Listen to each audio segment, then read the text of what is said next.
Hello and welcome. I think it's safe to say we all know the story of the Titanic, right? The huge ship, the iceberg, the tragedy. It's famous. But inside that one big disaster are thousands of smaller, individual stories. And today, we're going to look at one of them.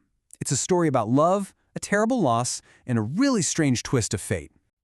The ship story is legendary, but it's the people, the real people who were on board that make it so unforgettable.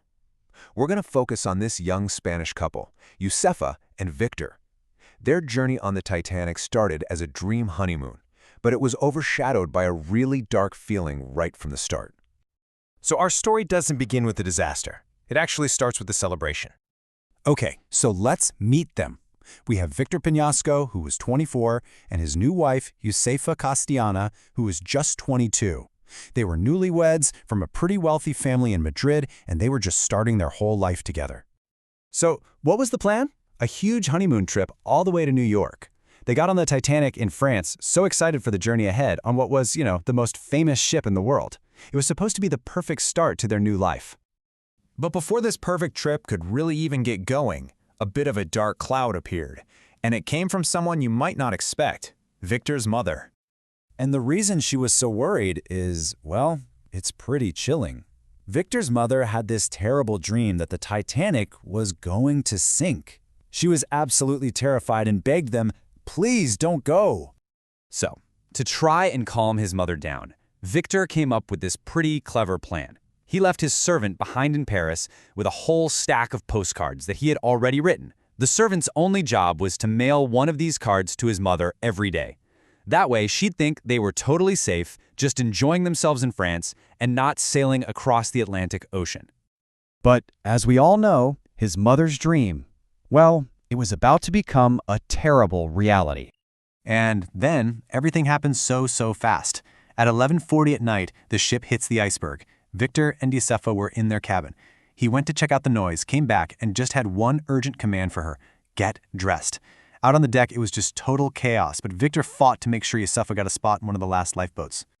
Can you imagine, as her lifeboat was being lowered into the dark water, moving away from this giant dying ship, Yosefa was just screaming her husband's name.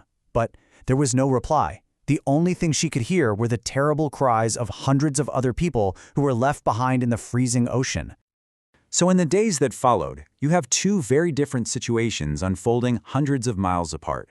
One for the grieving survivor, Yosefa, and a totally different one for the hopeful mother back home. And here is the truly heartbreaking part of their story.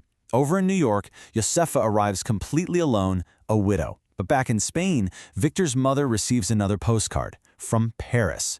His plan to comfort her had worked way too well.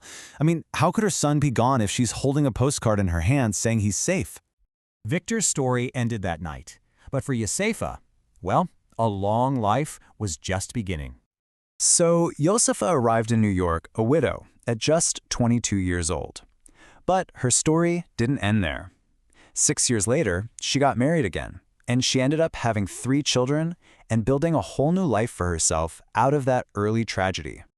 Yosefa lived a long, full life. She passed away in 1972 when she was 83 years old. She actually outlived the tragedy by 60 years, which is a quiet, powerful testament to her survival. We often learn about history as just a collection of big dates and major events. But the story of Yosefa and Victor is such a powerful reminder that history is really made of individual human lives. It really makes you wonder, doesn't it? How many other stories of love, loss, and survival just like this one are hidden inside the history that we think we already know?